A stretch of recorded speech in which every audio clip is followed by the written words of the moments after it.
अरे मोदी जी, कभी तो सच बोलिए। सच तो बोलो, कभी तो सच बोलो। क्या डर नहीं है मरने का? वहाँ तुम्हें अमित शाह नहीं बचाएगा, वहाँ तुम्हारे ये झूठ बोलने वाले मिनिस्टर नहीं बचाएंगे। वहाँ भगवान होगे और तुम होगे। एक तरफ से तुम्हारी सच्चाई होगी और एक तरफ से तुम्हारा झूठ होगा। वहाँ कोई बचाने वाला नहीं है। अगर देश बचाना है, मोदी सरकार को हटाना है कि ये कभी वापस ना आए। अगर ये वापस आएंगे तो अल्लाह ही जाने इस मुल्क का क्या होगा, वो खुदा ही जानता है। आज वो जलियांवाला बाग की बात कर रहे थे। वहां जब डायर ने गोली चलाई, उसने ये नहीं देखा ये मुसलमान है, सिख है या हिंदू है। उसने गोली चलाई कि ये हिंदुस्तानी है और मैंने इस हिंदुस्तानी को मारना है।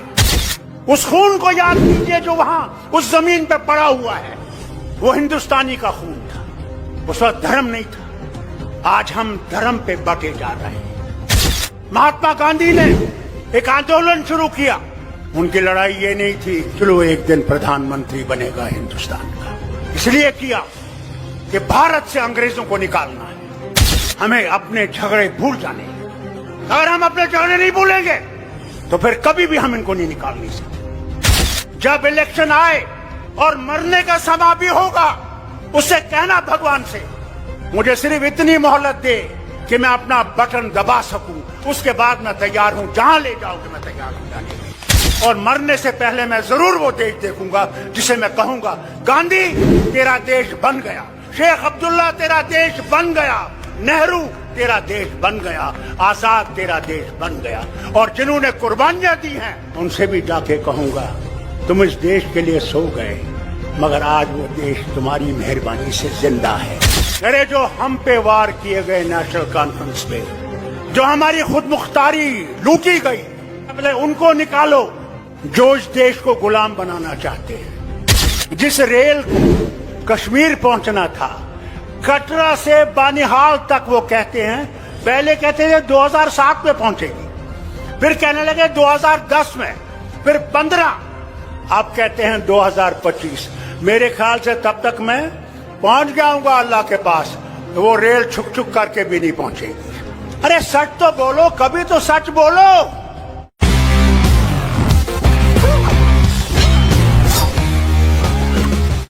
कि देश को बचाना है और देश को उनसे बचाना है जो कि देश को तोड़ रहे हैं। ये आसान नहीं है। अगर हम ये समझते हैं कि इनको हम आसानी से हटा सकते हैं, तो सच्चाई ये है इनको हम आसानी से हटा नहीं सकते जब तक हमारे दिल साफ नहीं होंगे। अगर मैं ये समझूं कि सिर्फ मैं ही मैं हूं और दूसरा कुछ भी नहीं है, तो ये कभी भी नहीं जाएंगे। अमित शाह साहब ने सही कहा, 50 साल ये रहेंगे। अगर हम लोग जो यहां स्टेज पे बैठे हुए हैं और इनके नेता जो हैं, जब तक वो ये नहीं सोचेंगे अगर देश को बचाना है तो हमें अपनी जमात को भी कहीं ना कहीं कुर्बान करना है। अगर हम अपनी जमात को कुर्बान नहीं करेंगे और ये समझेंगे कि हम इनको हटा सकते हैं, तो मैं इनसे कहना चाहता हूं तुम गलतफहमी में हो। इस गलतफहमी को दूर करो। वो जमाना गया जब एक ही झंडा एक कोने से दूसरे कोने से लटकता था, वो जमाना गया। अरे जो हम पे वार किए गए नेशनल कॉन्फ्रेंस पे, जो हमारी खुद मुख्तारी लूटी गई, मैंने उसको साइड में रखा। मैंने कहा पहले उनको निकालो जो इस देश को गुलाम बनाना चाहते हैं, जो हिंदू को अलग खड़ा करना चाहते हैं, मुसलमान को अलग खड़ा करना चाहते हैं, सिख को अलग खड़ा करना चाहते हैं। आज वो जलियांवाला बाग की बात कर रहे थे।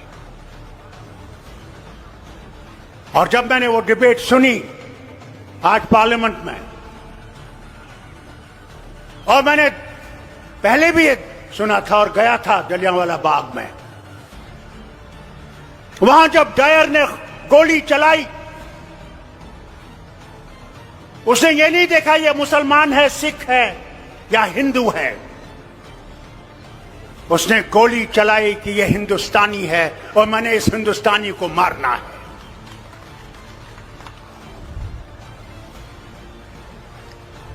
उस कुएं में हमारी बहनें और हमारी माएं और हमारे बच्चे सिसक सिसक के मर गए। उस खून को याद कीजिए जो वहां उस जमीन पे पड़ा हुआ है। वो हिंदुस्तानी का खून था। उस वक्त धर्म नहीं था। आज हम धर्म पे बंटे जा रहे हैं कि कौन भगवान राम के साथ है और कौन अल्लाह के साथ है। महात्मा गांधी ने एक आंदोलन शुरू किया अंग्रेजों को हटाने का।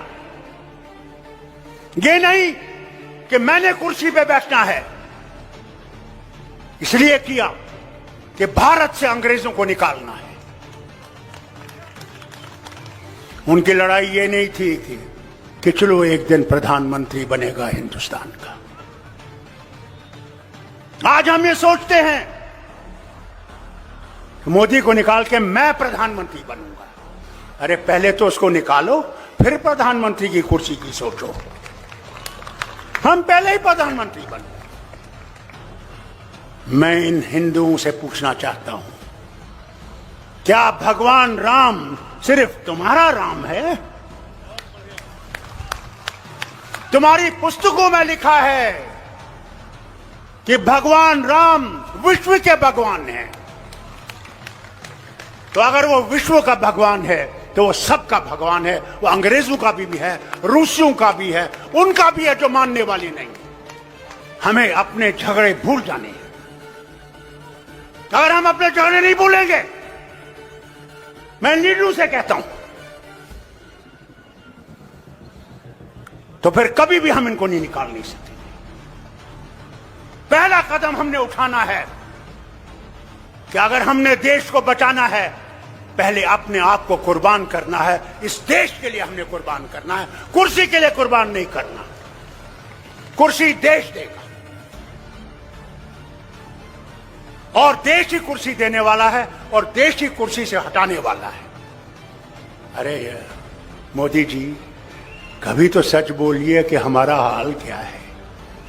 जिस रेल को कश्मीर पहुंचना था, कटरा से बानिहाल तक, वो कहते हैं, पहले कहते थे 2007 में पहुंचेगी, फिर कहने लगे 2010 में, फिर 15, अब कहते हैं 2025। मेरे ख्याल से तब तक मैं पहुंच जाऊंगा अल्लाह के पास, वो रेल छुक छुक करके भी नहीं पहुंचेगी। अरे सच तो बोलो, कभी तो सच बोलो।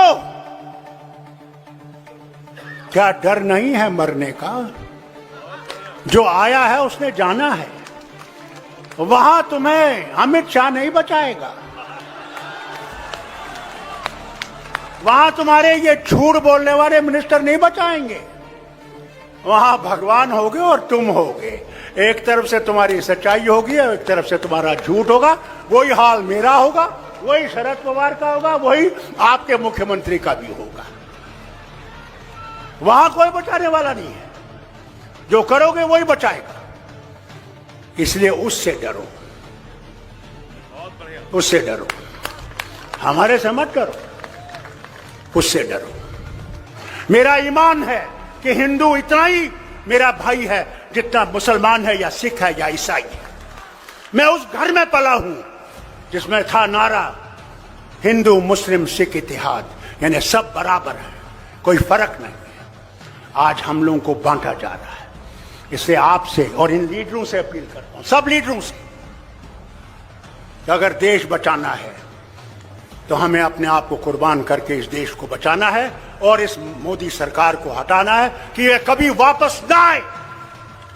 मैं इनसे कहता हूं, अगर ये वापस आएंगे तो अल्लाह ही जाने इस मुल्क का क्या होगा, वो खुदा ही जानता है। जब इलेक्शन आए और मरने का समय भी होगा, उससे कहना भगवान से, मुझे सिर्फ इतनी मोहलत दे कि मैं अपना बटन दबा सकूं, उसके बाद मैं तैयार हूं, जहां ले जाओगे मैं तैयार हूं जाने के लिए। और मरने से पहले मैं जरूर वो देश देखूंगा जिसे मैं कहूंगा, गांधी तेरा देश बन गया, शेख अब्दुल्ला तेरा देश बन गया, नेहरू तेरा देश बन गया, आजाद तेरा देश बन गया। और जिन्होंने कुर्बानियां दी हैं जो काले पानी में मर गए, जलियांवाला बाग में मर गए, उनसे भी जाके कहूंगा तुम इस देश के लिए सो गए, मगर आज वो देश